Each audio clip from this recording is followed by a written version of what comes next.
البدع والأهواء، أهل البدع العقائدية وأهل البدع السياسية. نقول بيننا وبينكم السلف، بيننا وبينكم الكتب، كان فيقول البدع بيننا وبينكم. Bismillahirrahmanirrahim. Qala al-Imam al-Bukhari rahimahullahu taala, al-babur rabi'a asyar, bab yang ke-14, babut tabarruzi fil buyut, buang hajat di dalam rumah. Yaitu yang diinginkan oleh Imam Bukhari di sini adalah boleh untuk buang hajat di dalam rumah. Maksudnya bukan sembarang asal buang di dalam rumah, tapi maksudnya ada tempat khusus walaupun tidak di luar rumah. Dan ini boleh asalkan tidak mengganggu. Asalkan apa? Tidak membuat terganggu anggota keluarga. Baik. Untuk apa bab ini dibuat? Untuk sebagai penyeimbang terhadap bab-bab yang sebelumnya, yaitu para istri Nabi Muhammad SAW. Mereka kalau buang hajat mereka keluar menuju ke tempat yang agak jauh dari rumah agar tidak mengganggu orang di dalam rumah dan tidak mengganggu diri mereka sendiri kalau nanti masuk rumah juga. Tetapi kemudian bukan berarti ini haram untuk buang hajat di rumah, boleh asalkan ada tempat khusus yang dan juga apa tidak menyebabkan bau itu tersebar kemana-mana dan sebagainya di dalam rumah. Inilah yang diinginkan, sebagaimana dijelaskan oleh Al-Hafidz, hukumnya boleh asalkan baunya itu tidak menyebar mengganggu isi rumah. Kita tahu dalam rumah kita bukan hanya kita, malaikat juga ada insya Allah, demikian pula jin-jin ada juga. Maka kita tak boleh mengganggu tetangga kita itu, tetangga yang di dalam rumah, sebagaimana kita juga tidak suka untuk terganggu. Baik, kita masuk ke dalam hadisnya, dan ini hadisnya terulang sebenarnya, cuma datang dengan sanad-sanad yang lain. Qala al-Imam al-Bukhari rahimahullah, al-hadisu saminu wal arba'un ba'dal mi'ah, 148. Haddatsana Ibrahim bin al-Mundhir qala haddatsana Anas bin Iyad an Ubaidillah an Muhammad bin Yahya bin Habban an Wasi' bin Habban an Abdullah bin Umar radhiyallahu anhuma. Hadis Ibni Umar terulang memang. Qal irtaqaitu fawqa dhahri baiti Hafsata li ba'dhi hajati. Saya pernah naik ke atas permukaan rumah Hafsah karena sebagian keperluan saya. Jadi ada hajat, bukan karena suka-suka atau apa yang buruk-buruk atau kesia-siaan, tapi karena hajat. Fara'aitu Rasulullah sallallahu alaihi wasallam yaqdi hajatah. Maka kemudian saya melihat Rasulullah SAW menunaikan hajat beliau mustadbiral qiblah, dalam keadaan membelakangi kiblat, mustaqbil Syam, menghadap ke Syam. Hadis ini diriwayatkan oleh Bukhari kali ini dari siapa? Yaitu Ibrahim bin al-Mundhir. Kalau sebelum-sebelumnya kan dari Abdullah bin Yusuf. Baik. Hadis nomor berapa itu? 145. Sekarang yang 148 ini adalah dari Ibrahim ibn al-Mundhir. Beliau adalah Abu Ya'qub Ibrahim ibn al-Mundhir ad-Dawraqi al-Madani, siqatun sabt. Baik, beliau Madani. Qala haddatsana Anas bin Iyad. Ini Anas bin Iyad bin Damrah Abu Damrah al-Madani, siqah Abu Damrah. Baik. Madani juga. An Ubaidillah. Ini Ubaidillah siapa ini? Beliau adalah Ubaidullah ibnu Umar ibni Hafs ibni Asim ibni Umar bin al-Khattab al-Adawi al-Madani. Jadi beliau adalah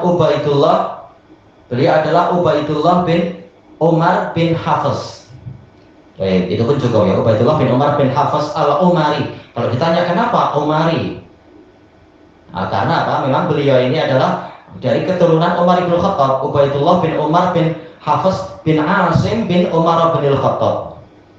Beliau adalah fuqaha sab'ah, salah satu dari fuqaha sab'ah Madinah yang terkenal itu, dan beliau adalah min sighari tabi'in kecil, siqatun sabtun faqihun imam. Baik. An Muhammad bin Yahya bin Habban, ma'ruf, beliau juga tabi'in shaghir, telah kita lewati. Beliau Abu Abdillah. Kalau anak pernah keliru menyebutkan kunyahnya, maka di sini anak perbaiki. Beliau adalah Abu Abdullah Muhammad bin Yahya bin Habban Al-Mazini An-Najjari Al-Madani Al-Ansori Siqah. Meriwayatkan an Wasi' ibni Habban, telah dijelaskan dalam sanad yang dulu 145 itu Wasi' bin Habban ini pakcik dia. Tidak disebutkan kunyahnya, tapi apa? Beliau Wasi' bin Habban Al-Mazini Al-Madani An-Najjari. Kemudian Siqah. Kemudian an Abdullah bin Umar, ini terulang. Sahabat termasuk yang paling banyak meriwayatkan hadis, Abu Abdurrahman Abdullah bin Umar bin Al-Khattab Al-Adawi. Beliau Ansori karena beliau sudah hijrah ke Madinah. Berarti apa? Sanadnya ini musalsalun bil madaniyin. Tapi beliau Madani, bukan Ansori. Beliau apa itu? Muhajirin. Tapi beliau Madani karena sudah hijrah ke Madinah. Jadi Al-Hafidz mengatakan semuanya ini musalsalun bil madaniyin, semuanya orang Madinah.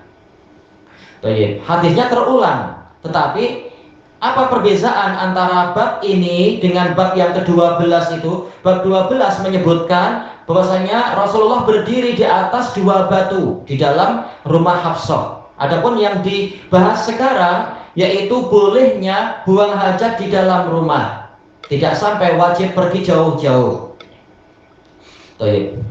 Itulah yang menjadi sisi pembahasan. Dan juga ada tambahan, yaitu kalau dalam riwayat yang terdahulu dari jalur siapa itu Yahya bin Sa'id Al-Ansori hanya disebutkan apa? Mustaqbilan Baitul Maqdis, menghala ke Baitul Maqdis. Adapun yang di hadapan kita ini riwayat Anas bin Iyad ini ada tambahan, yaitu apa? Mustadbirul qiblah, membelakangi kiblat. Dan ini konsekuensinya kata Al-Hafidz, kalau di Madinah kalau menghadap ke mana Baitul Maqdis berarti membelakangi Ka'bah memang. Baik. Hanya saja kalau riwayat yang ini, riwayat Anas bin Iyad dikatakan mustaqbilas Syam, bukan Baitul Maqdis. Tapi kata beliau tak masalah, sama saja itu. Syam dengan Baitul Maqdis arahnya sama saja kalau dilihat dari Madinah. Baik. Kemudian karena ini sudah terulang, maka apa?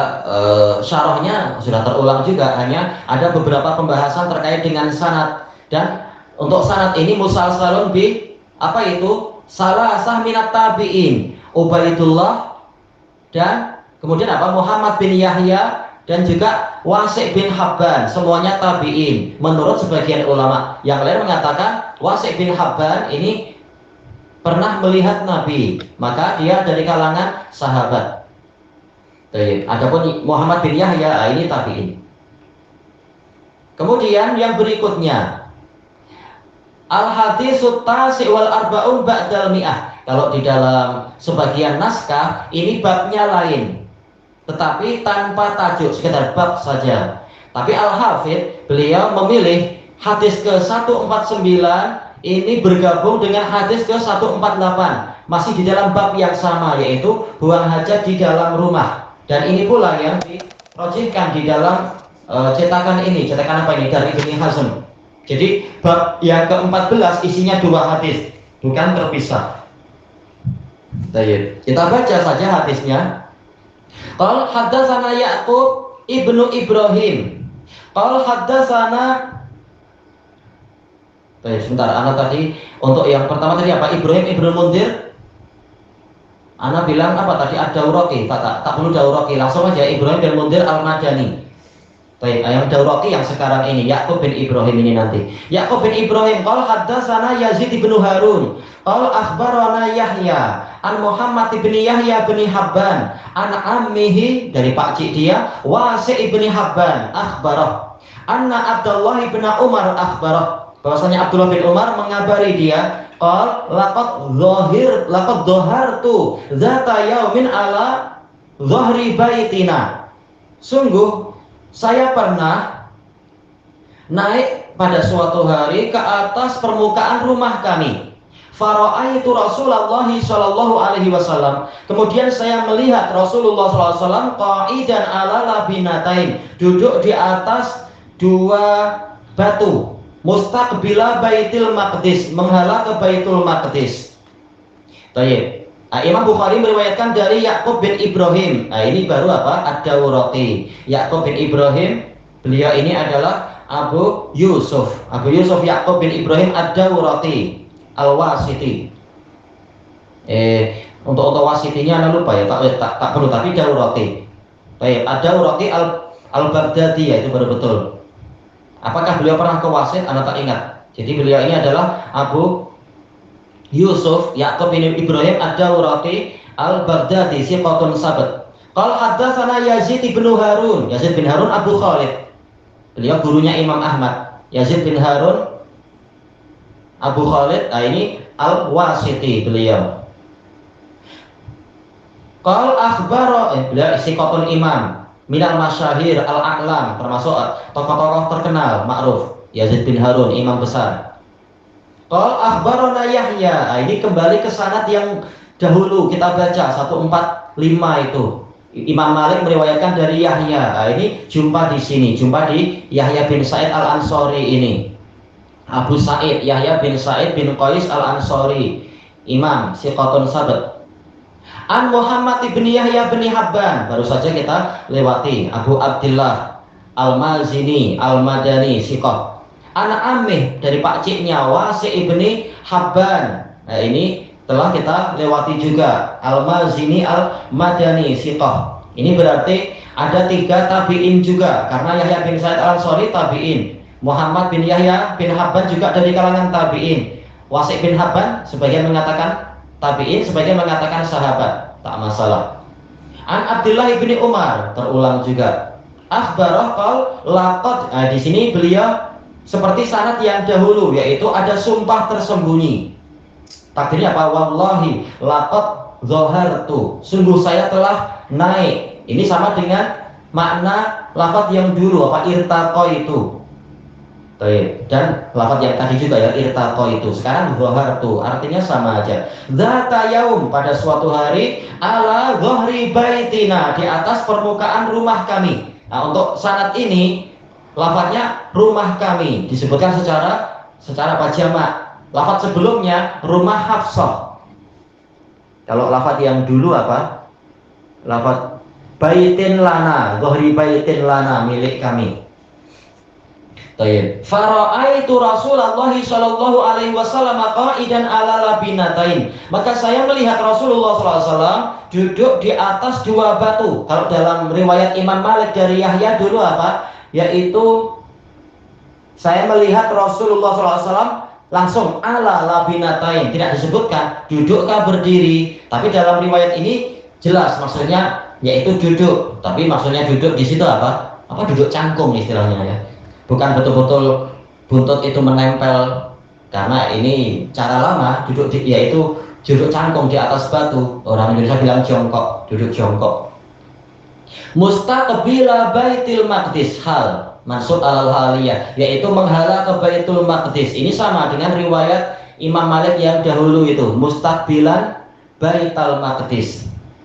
Isi hadisnya sama, intinya adalah boleh untuk buang hajat di dalam rumah, yang penting tidak mengganggu orang-orang, makhluk-makhluk yang di dalam rumah itu. Tayyib ilahuna wallahu a'lam.